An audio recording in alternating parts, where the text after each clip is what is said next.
All right, so one Mr. Elon Musk X'd, sorry for the delay. This release has had far fewer interventions, but suffered in driving smoothness. Part of the issue was too much training on interventions and not enough on normal driving. So this is something I've talked about a fair bit before, where it's not, can you go down the street and then hang a left and then hang a right and then pull into a driveway. That's not the hard part. That's not the challenge we're solving right now. The challenge we're solving right now is the edge cases. And that's where and I've talked about this before, there was just absolutely no way, even if they were an order of magnitude ahead of the competition back when the hardware 3.0 was released, there was absolutely no way that they were going to be able to achieve true autonomy with that level of hardware. Continuing to read his tweet. It's like a doctor training too much on patients in the emergency room versus training on preventative care. Our next-gen AI model after this has a lot of promise, approximately 5x increase in parameter count, which is very difficult to achieve without upgrading the vehicle inference computer. So it's that last little bit that I've kind of been looking at going, so we're finally acknowledging this now, because for years now, the official stance of Tesla, which doesn't have a PR department anymore because I guess they're just not accountable to the press or the public. The official stance of Tesla, which has basically just been whatever Elon Musk tweets, has been that hardware 3.0, which they began shipping when? I think it was like 5 years ago. Might have been more than that. First shipping. No. Yeah, I can't immediately find this right now. As of mid-April 2019. Yeah. So this was about 5 years ago. They started shipping hardware 3.0, and they said at the time, anything with this level of hardware will be capable of full self-driving with an upgrade. Was that during the window of time where he had to bring the company to a certain point for him to get that insane payment package? I'm not sure, but it's interesting that you bring that up, because I do not see how there's not going to be an enormous reckoning. They have sold millions upon millions upon millions of vehicles since that time that they have told people are going to be capable of fully autonomous driving. I mean, remember when on a regular basis, this company talked about how your Tesla is going to make you money passively, ferrying people around while you're at work. I loved that idea. I love the idea too. It's a great idea. It really is. That's a dystopia I wouldn't mind living in, to be perfectly honest with you. But it was obviously not true, even at the time. And as we went on, it became more and more obvious, and yet they didn't acknowledge it. They still haven't acknowledged it in any official capacity, other than this, tacked on comment at the end of a tweet that I am very surprised that more people aren't talking about, and that more people aren't extremely upset about. Me too. I mean, this is right on the heels of the Tesla shareholders voting to approve that, what was it, $56 billion pay package or whatever it was. Yeah. So I'm sorry, guys. This likely means that the past stated plans to upgrade Hardware 3 cars to full self-driving via a software upgrade are not feasible. It is unclear at this time if this will also be a problem for Hardware 4, which my understanding is extremely powerful, quite a bit more powerful than the 3.0 hardware, but not nearly as powerful as the upcoming 5-level hardware. Hardware 4 started shipping in January 2023. January 2023. Oh, wow. Oh, that was that recent? Yeah. Okay, so only about the last year and a half. But something to note about Hardware 4 is we don't have a good idea of what its capabilities are, because right now, Hardware 4 cars are operating in kind of like a Hardware 3 mode. So they're using downscaled imagery or something like that, and the models are still small enough to fit on Hardware 3, because splitting their development to working on to training models for two completely different target devices has not made economic sense, especially since, as far as I can tell, in fairness to Tesla, their goal still has been to earnestly work on trying to achieve full self-driving on Hardware 3. It's just that it wasn't possible because we weren't even close yet. Yeah. We weren't even close yet. So that's a bummer. I'm sorry that you got bamboozled. What I want to know now, and the main reason that I'm bringing this up is not to dunk on Tesla, because this is not something new for me to be talking about here. The main reason that I'm bringing this up is that I want to see what the accountability is going to be for companies that do this, that advertise a feature. Yeah, like is this a false advertising? It should be. But what is the actual consequences for false advertising? Features. Like, Luke, where were the consequences for Google when they got into that tiff with Sonos and just removed features that they advertised on their smart speakers? Totally agreed. Yeah. Where is the real meaningful compensation for that happening? And guys, I'm sure that the chat is going to start flooding with examples of times that these major companies, we're not talking about companies that are making an existential choice, right? Like if I'm Joe's startup, okay, and I've released this product and it had this feature, and then I get hit by a major lawsuit from Amazon or someone, like someone with just colossal resources that could squish me like a bug, just keep me in litigation hell forever. And I basically go, okay, look, guys, here's the situation. Bankruptcy or compliance. We've got to turn this off, or we're done, we're out. There's absolutely nothing we can do about it. Turn this off, or we turn everything off. Exactly. We are not talking about that sort of a situation. Someone like a Google could pay.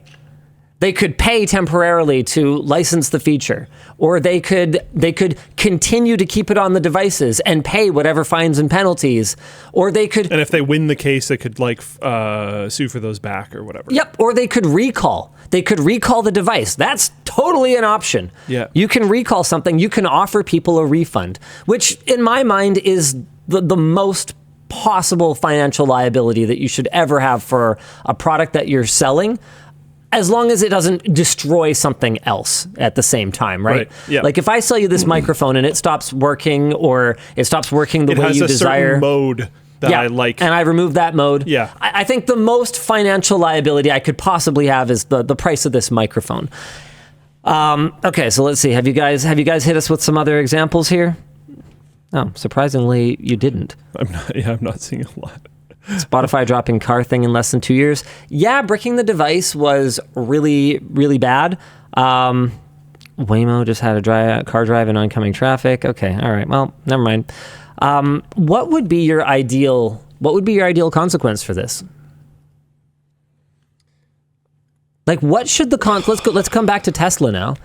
They sold two things, right? Realistically, they sold a car that was capable of full self-driving, but capable with a software package that not everybody opted for. And then they sold a software package as a beta. So I'm sure if you get right into the T's and C's, they covered their butts and made it clear that this was aspirational, but they charged enough money for it. I mean, it was priced anywhere between like $5,000 and $10,000 at various points in the past 5 years, right? So they sold this software package that theoretically had the capability of achieving full autonomy. So there's almost two different customers we're talking about here.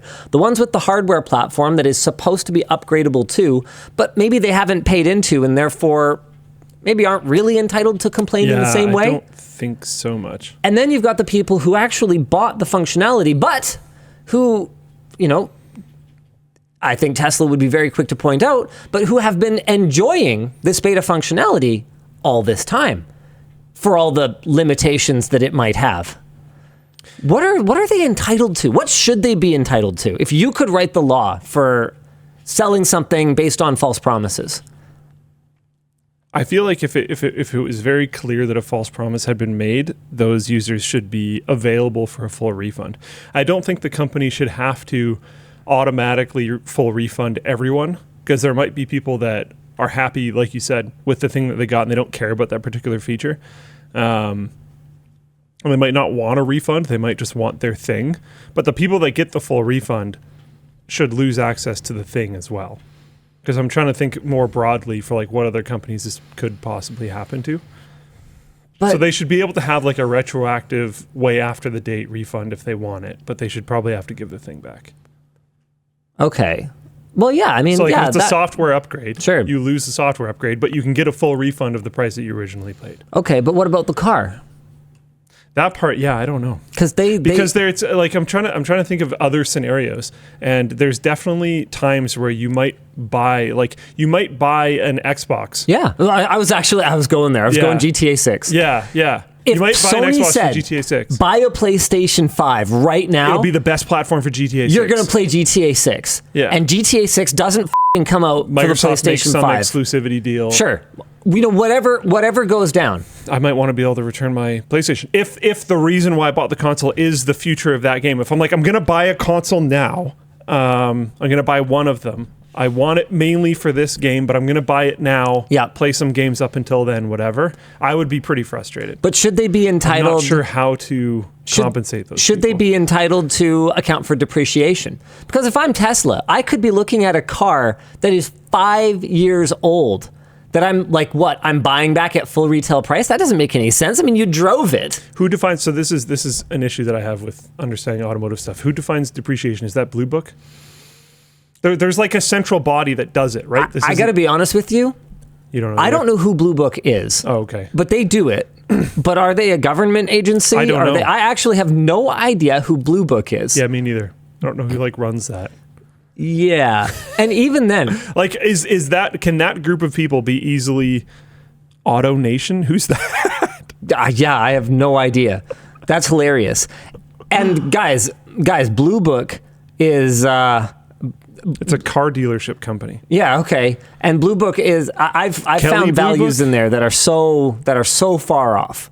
Like so far off meaningful that I just wouldn't trust it at all, and just is irrelevant to me. Because I'd want it to be not like Tesla that decides. Yeah, obviously. I mean, Tesla is full of shit, as we've heard. Top Gear 1224, I forgot about this. Tesla literally told people, buy now before the price increases. Like once everybody figures out what a great deal this is to get a fully autonomous car. Okay, people kept on saying Kelly owns it. Kelly founded it. Kelly Blue Book is owned by Cox Automotive. COX Automotive. No idea. Yeah. Yeah, I don't know what the right solution is. Like I feel like I should be entitled to something, and not like a $12 check from a class action. You know what I mean? Yeah, the class action checks where the lawyers take all the money anyways are always so disappointing. That system is so broken. Yeah. And it's frustrating to me that nobody who's in a position to fix it seems to treat it like a priority, or not even priority, as something that even is a problem. Like, it is mind-blowing to me whenever I go down to the States, how much of the billboard and TV advertisement space is taken up by lawyers. Because you can, the math is simple, right? Yeah, it's crazy. A law firm cannot afford to spend on advertising more than, in the long term anyway, more than they bring in revenue, right? It must be significantly less than they bring in revenue, which tells you how big that industry is in America. The fact that they can spend so much on, and like, how many people even get in a car accident? And yet I can't drive from the airport to my hotel without seeing 32 billboards for what happens in case I get in a car accident driving from the airport to the hotel. It's wild. Some of them are super specific too, which I find always to be interesting. Did you get injured in this really weird, specific, odd way that you've never heard of before? Call me. I specialize in that. It's like, okay. Something random says, well, they should just have to upgrade the computers in the cars. And that's a potential solution here. But, I mean... if they did that, I think that'd be fine. Yeah, but at what point... Okay, tell me this, though. If I'm Tesla, should I be on the hook for upgrading some car forever that you've been driving forever? I mean, if you said it was going to work... I think guess it's one or the other. Yeah, I mean, I guess that's true. Maybe you just shouldn't promise things that you can't deliver, I guess. them's the consequences. I mean, as long as if they offered an option, like, hey, we'll buy it back at market value, or we'll upgrade it, or that seems fine to me. What are the odds they do any of this? 0. I have no faith. If they did it, then that's fantastic, right? I will be the first to talk about what a cool and amazing company Tesla is if they actually deliver on full autonomy for those hardware 3.0 vehicles in any way, shape, or form. So if they somehow manage to create a magic model that works on them, then I will. And it actually gets certified at, what was it, like level 4 was what they were targeting? I forget the exact details. Level 4 autonomous cars. What's level 4? Let me double check. Like double layered. Level 4 is considered to be fully autonomous driving. If they can actually achieve level 4 autonomy with the current hardware, I'll be the first to say I was wrong. I suck. I owe Tesla and Elon Musk personally an apology. And you know what?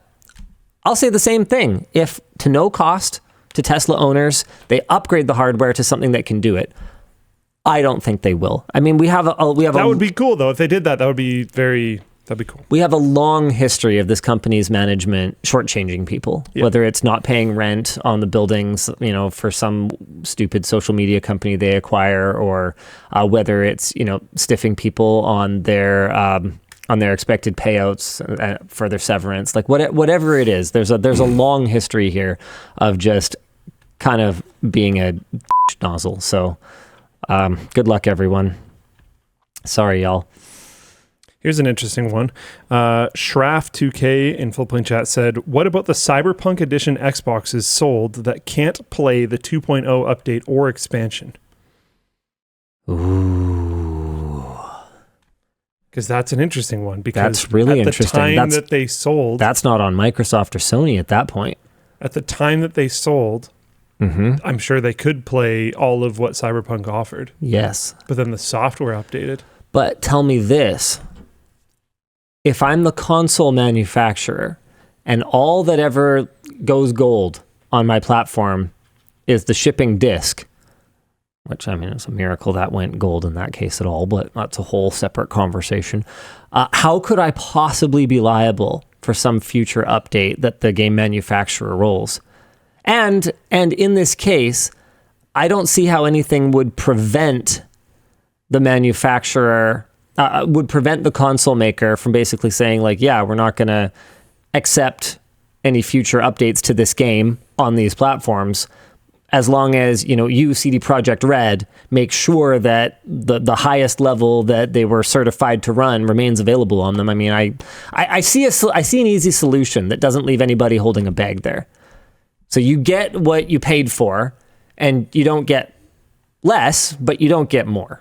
Yeah. You don't get any new content or anything like that. Interesting. Sheesh. I mean, I'd be pretty annoyed. Yeah, I'd be annoyed too. But like, I have a feeling you'd have a realistically, really hard time reselling it at any good value. but there's a lot of precedent for this already too. Yeah. Like, look at Minecraft. If you like, exactly, right? You see where I'm going with this. Like, Yeah. there is no way. Look at World of Warcraft. Would you Yeah. seriously buy World of Warcraft today I and wonder. expect to run it on a Pentium 3? I was going to say, I wonder. I mean, I don't think you'd even be able to install it, No, you wouldn't. because you'd have to install it on like XP. I have screenshots of WoW on XP. So like, Here's the original system requirements. let's go. Found this on Imgur. Here we go. 2004. Yeah. Okay. Nice Oh man, I black nailed and it. white photo. Here we go. Pentium 3 800 megahertz or AMD Duron 800 megahertz, 256 megabytes. Yes. Megabytes of RAM. Let's go. Recommended GeForce FX 5700 class card or above. Man, ATI, dude, always got such a they always got this shaft, man. In the GeForce 5000 era, the FX series was a piece of shit. Yeah. And still, they couldn't arse themselves to put an AMD equivalent card in here. They couldn't put 9600, Radeon 9600 in here. I had an ATI card back then. No acknowledgement of AMD, or ATI rather, before AMD acquired them. No acknowledgement of ATI whatsoever. That is just, man, no wonder they just never. No wonder they have never managed to get there. I think their discrete card market share is down close to 10% now. Like it's between 10 and 20%. Like they are just a complete non-factor